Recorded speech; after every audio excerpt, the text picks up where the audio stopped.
think about the questions that Peter asked, and I want to thank Peter Brunn also for asking me to do this and for being so patient with me, because we've been through a lot around death this last months, and it's been hard for me to gather myself and do the things for people I've usually wanted to do.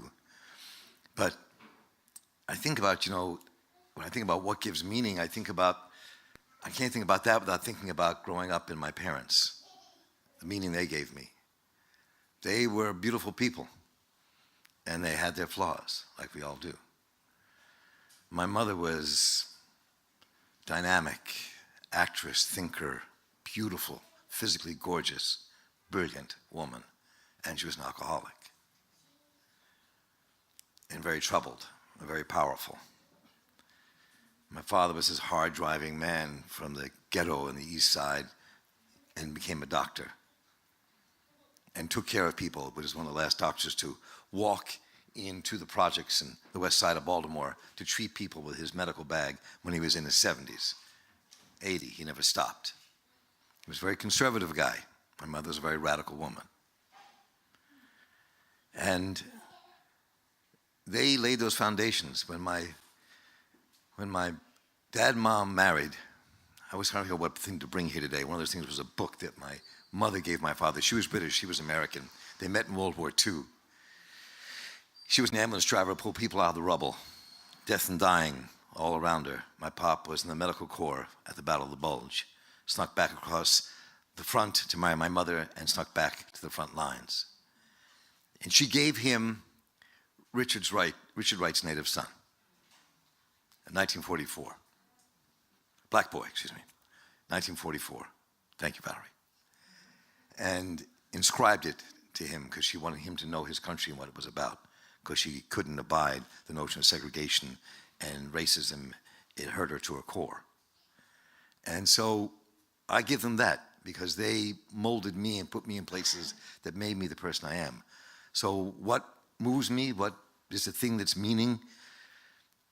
That's hard. There's so many things. Two separate things that came to my life that made me that way. One was my mother. I tell this story all the time. People who know me here know this story. When I was 11 years old, I wanted to be a Boy Scout. And my mom was in the kitchen with Mrs. Jackson, who worked for our family, who was a black woman who worked for our family, and her nephew was there.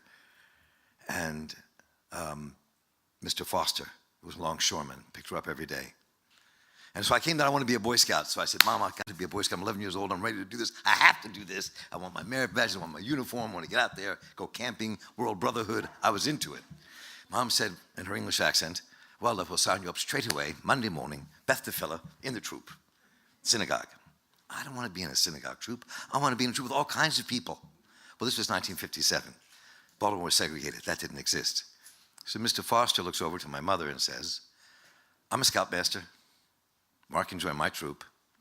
And my mom said, oh, that's a lovely idea. So he takes me to his Boy Scout troop on that Monday night.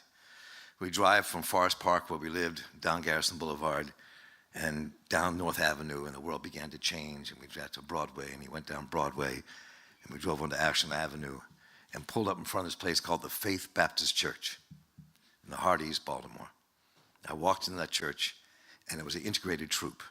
I integrated that troop. And so I became this one white kid from Northwest Baltimore in an all-black, working-class Boy Scout troop on the east side of Baltimore.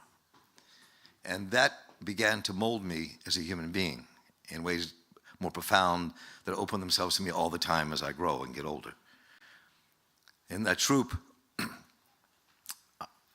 things happened with white Boy Scouts who wanted to know, and pardon the word, to me, they would yell, what do you do in a troop with all those niggers for? And I was shocked a Boy Scout would use that word. And it just took me back. And one day we pulled up to an ice cream parlor, and all the boys pulled out of the car, and I sat in the car, and Mr. Foster said, come on, Marc, come on, get the ice cream. I said, no, I'll wait here, I'll wait here. He said, no, you don't understand. Wherever we can go, you can go. And when Edwin came to visit me at my house, we're still buddies to this day, Edwin Johnson.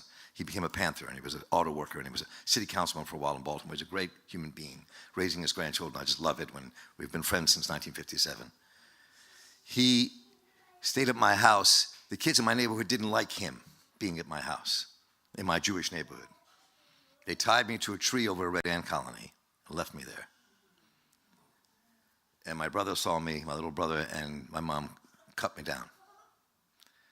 And I went, that didn't stop us though. And I stayed at Edwin's house, was a different world in East Baltimore. So that became, because it was East Baltimore, poor black neighborhood, when we stayed at Edwin, we stayed 3 or 4 to a bed, and we had our Kool-Aid and little teeny sandwiches, and he came to my house, and I had these big thick steaks, and we had these different worlds, and we shared them. And I also had mentors in the world of natural history, and I was lucky enough to have 2 parents, even though they were both atheists, they had me study with an Orthodox rabbi, a rebbe, not a rabbi, a teacher, Mr. Manischewitz. Came to my house twice a week to teach me Hebrew and Jewish history and the Talmud and the Torah and all the rest. And he was a Holocaust survivor and was my teacher, and I really didn't know I loved him then, but I found out I loved him, how much I loved him later in life and what he taught me. And so I had this spiritual world, and this underpinning came up, even though my parents were atheists, and both those worlds were part of me. And so all that defined me. So the fight for social justice will always define me to my dying breath. But one of the things I've learned all these years, my mom died quick when she was only 62 years old. She had been an alcoholic. She stopped drinking, but she fell out in the middle of the snow in our yard.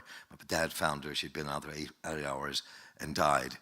And my dad and I, we were at loggerheads all of our lives. All of our lives. He never, ever said, I love you, but he loved me. And he sacrificed his life for me when I was a young man. I didn't even know he sacrificed his life for me when I was 26 years old and facing 25 years in prison. And my dad did something that was completely illegal, unlike my pop ever to do. He bought the evidence from my mother's lover, who was a cop. He went to my mother's lover. I learned that from my mother's lover when I met him years later and when I was doing work at Maryland Public Television, and he was the head of security there. This redneck cop told me that story. And I knew what it meant, what Dad meant to me. But that mom's death gave me my father. For 17 years, he and I became best friends. We had dinner twice a week. We talked every day. He became my best friend before he died at almost 90. And so that's what molded me, and that's the kind of thing that moves me. So the bottom line for me have always been friends and family. Friends and family, you do anything for friends and family. Anything. To me, that means I would lie for them. I would die for them. I'll live for them. I'll take care of them. And they'll take care of me. And I know that's the bottom line to me more than anything else in the world, is my family. And my friends, who are family. And so when I think about death, I think about death a lot. I lost my best friend this summer. I helped him die. We were close. And he had MS already. He died. And so I helped him die.